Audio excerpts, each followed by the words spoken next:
کیونکہ دیکھا یہ جاتا ہے کہ جن لوگوں کی یہ عادت ہوتی ہے وہ حرم میں پہنچ کے کعبۃ اللہ شریف کے سامنے ان کو نوافل کی، دعاؤں کی اور جو ہے وہ قرآن پاک پڑھنے کی بہت زیادہ توفیق نصیب ہو جاتی ہے، کیونکہ عادت ہوتی ہے۔ اور جن کی عادت نہیں ہوتی وہ بیچارے کوشش بھی کرتے ہیں تو نہیں ہو پاتا۔ تو ہمارے پاس بڑا اچھا وقت ہے بچوں، 60 ڈیز ہیں ہمارے پاس، آلموسٹ کم و بیش 55 دن ہیں۔ اس میں ہم لوگ محنت کریں، تیاری کریں رمضان کی، اور ہم انشاءاللہ اس کے اوپر بات کرتے رہیں گے اپنے آنے والے سیشنز میں بھی، جب تک کہ رمضان شریف کا مہینہ جو ہے وہ نہیں آ جاتا۔ آج کے پروگرام میں بچوں جو کہانی آنے والی ہے وہ ہم سنیں گے کہ اس کے اندر اللہ کے حکم کی کیا اہمیت ہے، اور ہمیں اپنی خواہشات کے اوپر اللہ کے حکم کو غالب رکھنا ہے۔ یہی اصل بندگی ہے، یہی اصل اطاعت ہے۔ تو کہانی پہلے سن لیں گے اور پھر دیکھیں گے کہ ہماری زندگیوں میں یہ چیز کیسے آئے گی۔ اور دوسری بات آج ہم سیکھیں گے کہ نبی جو تھے، انبیاء کرام، یہ وحی کے پابند تھے، یعنی کہ اللہ کی طرف سے جو حکم آتا تھا وہ اس کو مانتے تھے۔ اور ہم جو ہیں عام انسان جو ہیں، جو ان کے امتی ہیں، وہ ہم شریعت کے پابند ہیں۔ شریعت کیا ہوتی ہے اس پہ بھی بات کریں گے، اور ہمیں شریعت کے اوپر کس طرح سے عمل کرنا ہے۔ ہمیشہ کی طرح بچوں اب ہم دہرائی کرتے ہیں کہ ابھی تک ہم نے کیا سیکھا۔ اہدنا الصراط المستقیم ہم نے پڑھنا ہے 3 مرتبہ کم از کم، ہر نماز کے بعد پڑھیں، رات کو سونے سے پہلے 3 مرتبہ پڑھیں، 100 مرتبہ پہلا کلمہ، اور ہر نماز کے بعد آیت الکرسی، ہر نماز کے بعد اور سوتے وقت تسبیحات فاطمی اور استغفار بھی ہم نے 100 مرتبہ پڑھنا ہے۔ کوشش کریں کہ پہلا کلمہ اور استغفار کے لیے ایک وقت معین کر لیں، فجر کے وقت کر لیں، عصر کے بعد کر لیں، یا کسی اور نماز کے بعد، لیکن وہ وقت معین ہو تاکہ پھر اس کے اندر ناغہ نہ ہو سکے۔ اس کے بعد بچوں ہم نے جو ہے ہم دیکھ رہے ہیں کہ بچے انعمال پہ آ چکے ہیں، لیکن اس کی ڈیٹیل میں آج ہم نہیں جا رہے، اس کی وجہ ہم آپ کو بعد میں بتاتے ہیں۔ درود شریف کی کثرت جو ہے یہ ہم نے رکھنی ہے، 500 مرتبہ کا تو ہم بتا ہی رہے ہیں، لیکن چونکہ اب وہ مہینے آ رہے ہیں جس میں ہم نے تیاری کرنی ہے، تو ہو سکے تو یہ تعداد بڑھا لی جائے، 500 سے 1000 کر لی جائے، یا جتنا زیادہ ہو سکے، 1000 سے زیادہ یا 500 سے زیادہ۔ ہم کوشش کریں کہ ہمارا ہر دن جو ہے اب وہ مسلسل اس فوکس پہ گزرے کہ چونکہ رمضان شریف آنے والا ہے تو ہم کس طرح سے اس کے لیے تیار ہو سکیں گے۔ بچوں اس کے بعد جب بھی دن میں یاد آ جائے، اپنے لیے، پوری امت مسلمہ کے لیے بہترین مسلمان بننے کی دعا کیجیے۔ بچوں ہوتا ایسا ہے کہ جب ایک کسی مقام کے اوپر، آپ کے گھر کے اوپر، آپ کے کمرے کے اندر، آپ کے دل میں ہی یہ جب دعا آئے گی تو اس کے اثرات اللہ تعالیٰ جو ہیں وہ پوری دنیا کے اوپر لے کے آئیں گے۔ پوری دنیا کے اندر جو ہے وہ اس کے اثر آئے گا، بہت کم آئے گا، لیکن جب یہ بڑھتی جائیں گی دعائیں اور اس کے لیے کوششیں بڑھتی جائیں گی تو انشاءاللہ رفتہ رفتہ جو ہے وہ ہم سب بہترین مسلمان بنتے چلے جائیں گے۔ وہ بہترین جو کہ جس کا ہمیں قرآن پاک میں حکم آیا ہے یا احادیث نبی صلی اللہ علیہ وسلم میں تاکید آئی ہے، ہم ویسے اچھے مسلمان بن سکیں گے۔ اور مسلمان کا مطلب عبادات ہی نہیں ہے، اور بھی بہت کچھ ہے جس میں عادات ہیں اچھی، جس میں بچوں اچھے جو ہیں وہ اعمال ہیں۔ تو ہم اس کو کہتے ہوتے ہیں کہ ہمارا سوشل ریلیشن شپ ہوتا ہے، یعنی کہ لوگوں کے ساتھ تعلق ہوتا ہے، ہمارے سماجی تعلق ہوتے ہیں، ہماری معاشیات ہوتی ہیں، یعنی کہ کمانا، کھانا پینا، تو یہ سب ہوتا ہے۔ تو اس سلسلے میں پھر ہم نے یہ سلسلہ شروع کیا ہوا تھا کہ ہم لوگ جو ہیں وہ اچھی عادتیں سیکھ سکیں، جس میں سلام کی سب سے پہلے بات ہوئی تھی، جس کے اوپر ہم نے بہت ساری چیزیں بھی بتائی تھی آپ لوگوں کو کہ اسلام کے اندر جو ہے وہ اس کی کیا برکات ہیں، کیا رحمتیں ہیں۔ تو سلام جو ہے وہ ایک دعا ہے اور اسلامی شناخت کی علامت ہے۔ سب سے بہترین امت محمد صلی اللہ علیہ وسلم کی ہے، اور جو اس کے اندر چیزیں بتائی گئی ہیں بچوں یہ سب سے شاندار ہیں۔ پھر ہم نے بات کی تھی کہ اللہ کریم کو خوش کرنے کے لیے اللہ کریم کی مخلوق سے محبت کریں، وہ چاہے چرند ہوں، پرند ہوں، پودے ہوں یا انسان ہو، آپس میں خیر خواہی رکھیے۔ بچے اپنے دوستوں کے ساتھ، رشتہ داروں کے ساتھ بہت اچھے طریقے سے، عزت کے ساتھ ملیں، ان کو مخاطب اچھے طریقے سے کریں اور ان کی بھلائی کی کوشش کرتے رہیں۔ کسی کا مذاق مت اڑائیں، نہ ملنے سے پہلے نہ ملنے کے بعد۔ کوئی اگر چلا جاتا ہے اٹھ کے تو اس کی ایبسنس میں، اس کی غیر موجودگی کے اندر کوئی ایسی بات نہ کریں کہ اس کے جو ہے مذاق اڑا اس میں محسوس ہو، کیونکہ اس سے تکبر بھی ہوتا ہے اور یہ غیبت میں بھی آتا ہے۔ اور اللہ کے بندوں کو کہ مذاق اڑانے سے اللہ کریم ناراض ہوتے ہیں، غیبت سے بھی اللہ تعالیٰ ناراض ہوتے ہیں۔ پرانے وقتوں میں کہتے تھے جو بچہ جھوٹ بولتا ہے یا غیبت کرتا ہے اس کے منہ سے اتنی بدبو آتی ہے کہ فرشتے دور ہو جاتے ہیں۔ یہ ترغیب کے لیے بولا جاتا تھا کہ بچے جو ہیں وہ غیبت سے اور جھوٹ سے پرہیز کریں تاکہ ان کے منہ جو ہیں وہ اس علت سے، اس برائی سے دور رہیں۔ اللہ تعالیٰ جو ہے ہم سب کو اس پہ عمل کرنے کی توفیق عطا فرمائے۔ کھانا اور اللہ پاک کی باقی جتنی نعمتیں ہیں، پانی ہے، وقت ہے، بچوں اس کو ضائع ہونے سے بچائیں کانشیسلی، یعنی کہ ہر وقت ہر دن اٹھا کریں تو یہ ایک ذہن میں بنا لیں کہ آج پوری کوشش کرنی ہے کہ میرا وقت ضائع نہ ہو، کھانا ضائع نہ ہو، پانی ضائع نہ ہو، اور اللہ نے جو صحت دی ہے اس کو مینٹین رکھیں. یہ اچھی اچھی نیتیں کر کے ہم صبح اٹھیں اور پھر پورا دن اس کے مطابق گزاریں انشاءاللہ. اور حرص سے بچیں، لالچ نہ ہو کہ جو ہے مجھے یہ بھی چاہیے، مجھے وہ بھی چاہیے. جو مل گیا اس پہ اللہ کا شکر، جو نہیں ملا اس کے اوپر جو ہے وہ قناعت ہونی چاہیے دلوں کے اندر کہ اللہ تعالیٰ کی بہت کوئی اس میں بھلائی اور بہتری ہوگی کہ کوئی چیز ہمیں نہیں مل سکی. اسکپ کرتے ہیں بچوں یہ سیشن اور چلتے ہیں دعا کی طرف جو کہ ہماری چل رہی ہے. بچوں یہ دعا ہم نے تاقیداً ہر نماز کے بعد ہو سکے تو پڑھیں، تشہد میں یعنی کہ جب اتحیات میں بیٹھتے ہیں تو اس کے آخر میں بھی پڑھی جا سکتی ہے. دن میں جب یاد آ جائے تو یہ دعا پڑھتے رہا کریں. چلتے پھرتے دعاؤں کا جو ہے سلسلہ جاری رکھیں، اس سے آپ حفاظت میں بھی رہیں گے انشاءاللہ. اور اس کے ساتھ جو ہے وہ اللہ تعالیٰ آپ کے کام سنوار دیں گے. جب کام سنورنے پہ آتے ہیں بچوں، پھر وقت کے اندر بھی برکت ہو جاتی ہے، صلاحیتوں کے اندر بھی برکت ہو جاتی ہے. اور پھر انسان سے اللہ تعالیٰ ایسے ایسے کام لیتا ہے جو کہ انسان خود بھی نہیں سوچ سکتا کہ میرے اندر تو یہ طاقت ہی نہیں تھی، یہ اللہ نے مجھ سے کس طرح سے عجیب طریقے سے کام لے لیا. تو بچوں دعاؤں کا بہت اہتمام رکھیں. اور اس میں یہ دعا جو ہے ربنا آتینا فی الدنیا حسنۃ وفی الآخرۃ حسنۃ وقنا عذاب النار بہت زیادہ معمول رکھیں، کیونکہ اس میں دنیا آخرت دونوں کی بہترین چیزیں اللہ سے مانگی گئی ہیں. حسن یعنی کہ بہترین جو ہے وہ مانگی گئی ہیں چیزیں. تو بہترین اللہ تعالیٰ ہمیں دنیا بھی عطا فرمائے، آخرت بھی. اور آخرت میں عذاب کے آگ کے عذاب سے جو ہے اللہ تعالیٰ ہماری حفاظت فرما دیں. آمین ثم آمین.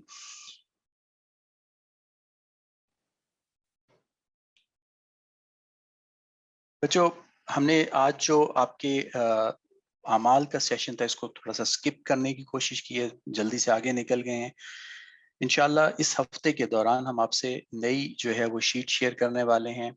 ہمارے ایک ساتھی ہیں جنہوں نے بہت اس کے اوپر محنت کی ہے اور وہ شیٹ بہت خوبصورت بنی ہے.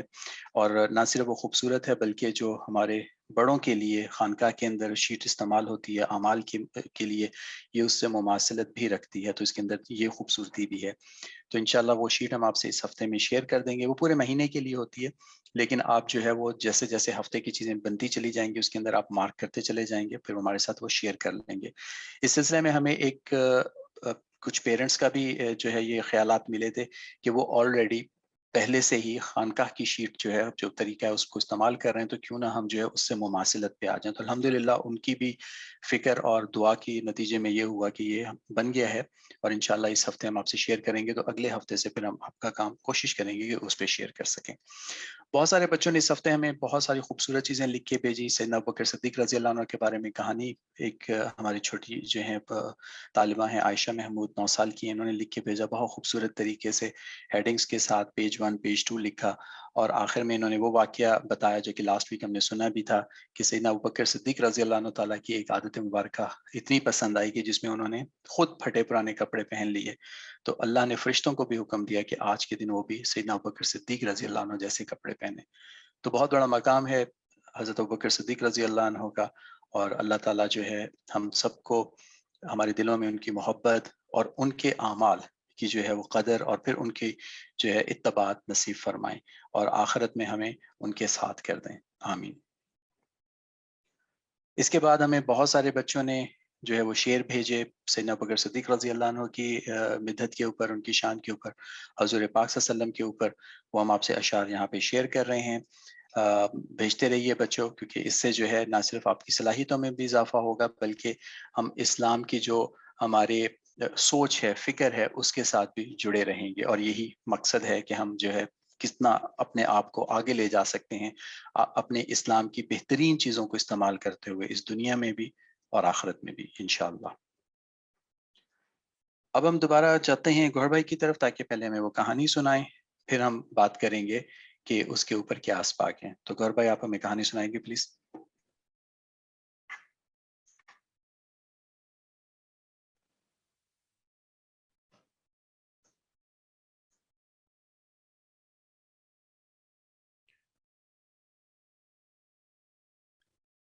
ایک بار پھر السلام علیکم ورحمۃ اللہ وبرکاتہ. تو پیارے بچوں، آج کی کہانی ہے حضرت اسماعیل علیہ السلام کے بارے میں. بچوں جیسے کہ ہم نے آپ کو بتایا تھا کہ حضرت ابراہیم علیہ السلام بابل سے ہجرت کر کر شام یعنی سیریا کی طرف تشریف لے گئے. ان کے ساتھ ان کی بیوی حضرت سیدہ سارہ علیہ السلام بھی تھیں. وہاں پر شام کے بادشاہ نے ایک کنیز حضرت حاجرہ علیہ السلام کو ان کی خدمت میں پیش کیا۔ تو حضرت سارہ کے ساتھ حضرت حاجرہ بھی رہتی تھیں۔ حضرت سارہ علیہ السلام کے گھر بہت عرصے تک کوئی اولاد نہیں تھی، تو اس بارے میں وہ بہت پریشان ہوتی تھیں۔ بہت عرصہ گزر گیا تو انہوں نے حضرت ابراہیم علیہ السلام سے درخواست کی کہ آپ حضرت حاجرہ علیہ السلام سے شادی کر لیں۔ اس طرح حضرت ابراہیم علیہ السلام نے حضرت حاجرہ علیہ السلام سے شادی کر لی۔ اللہ تعالیٰ نے ان کو ایک بہت ہی پیارا سا بیٹا عطا فرمایا، اس کا نام اسماعیل علیہ السلام تھا۔ حضرت اسماعیل علیہ السلام بچپن سے ہی بہت پیارے اور بہت خوبصورت تھے، اور حضرت ابراہیم علیہ السلام اور سب ان کو بہت زیادہ پیار کیا کرتے تھے۔ جب حضرت اسماعیل علیہ السلام ابھی دودھ پینے کی عمر میں ہی تھے، ابھی دودھ پیتے بچے تھے، تو اللہ تعالیٰ نے حضرت ابراہیم علیہ السلام کو حکم دیا کہ آپ حضرت حاجرہ اور حضرت اسماعیل علیہ السلام کو لے کر جا کے مکہ کی زمین پہ چھوڑ دیں۔ بچوں، اس وقت مکہ کی سرزمین بالکل ویران اور بنجر صحرا اور پتھریلی ہوا کرتی تھی۔ اس کے اندر نہ کوئی پانی تھا، نہ کوئی اور چیز تھی، نہ کوئی وہاں پر آباد تھا، نہ کوئی وہاں پر رہتا تھا۔ آج کل تو وہاں پر خانہ کعبہ ہے، اس وقت ایسا کچھ بھی نہیں ہوتا تھا۔ حضرت ابراہیم علیہ السلام نے اللہ تعالیٰ کے حکم کو مانا اور فوراً اپنے چھوٹے سے بیٹے اور حضرت حاجرہ علیہ السلام کو لے کر مکہ کی سرزمین پر پہنچ گئے۔ اس ویران لکو لک صحرا کے اندر ان کو چھوڑ کر واپس چلنے لگے۔ حضرت حاجرہ علیہ السلام نے جب حضرت ابراہیم علیہ السلام کو واپس جاتے دیکھا تو انہوں نے پوچھا کہ آپ ہمیں ادھر کس کے پاس چھوڑ کے جا رہے ہیں؟ یہاں تو ہم بالکل اکیلے ہیں، ہمارے پاس تو کھانے کے لیے بھی اتنا کچھ نہیں ہے، اور یہاں پر تو پانی بھی نہیں ہے، آپ ہمیں کس کے پاس چھوڑ کے جا رہے ہیں؟ حضرت ابراہیم علیہ السلام بالکل چپ رہے، کیونکہ اللہ کی طرف سے ان کو بولنے کا حکم نہیں تھا۔ حضرت حاجرہ علیہ السلام نے پھر پوچھا کہ آپ ہمیں کس کے پاس چھوڑ کے جا رہے ہیں، ہمیں کیوں چھوڑ کے جا رہے ہیں؟ لیکن حضرت ابراہیم علیہ السلام پھر بھی خاموش رہے۔ اس کے بعد جب کئی بار حضرت حاجرہ علیہ السلام نے پوچھا اور حضرت ابراہیم علیہ السلام خاموش رہے، تو پھر حضرت حاجرہ علیہ السلام نے پوچھا کہ کیا آپ کو اللہ تعالیٰ نے حکم دیا ہے کہ آپ ہمیں یہاں پر چھوڑ دیں؟ تو اس کے اوپر حضرت ابراہیم علیہ السلام کو اجازت تھی جواب دینے کی، تو انہوں نے جواب دیا کہ ہاں، میں اللہ تعالیٰ کے حکم سے ہی تمہیں یہاں چھوڑ کے جا رہا ہوں۔ اس کے بعد حضرت حاجرہ علیہ السلام نے فرمایا کہ پھر اللہ تعالیٰ ہمیں ضائع نہیں کریں گے۔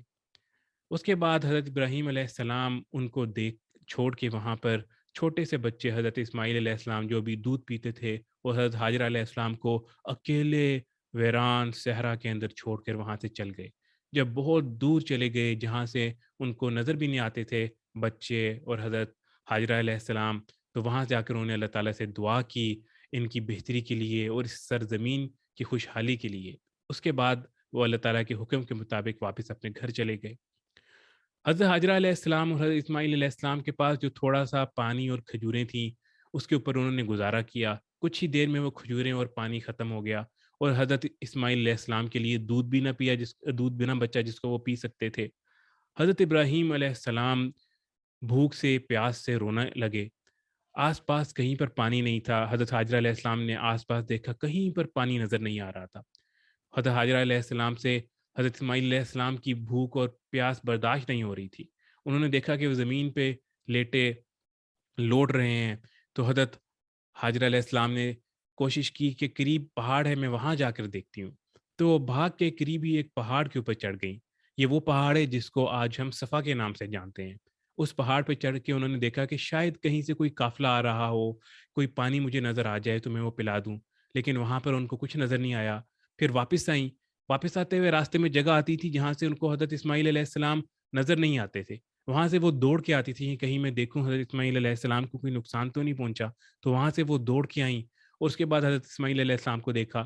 پھر ایک دوسری سائڈ پہ ایک اور پہاڑی تھی جس کو ہم مروا کہتے ہیں، آج جس کو مروا کہا جاتا ہے، اس کی طرف بھاگی، اس پہاڑی پہ چڑھی۔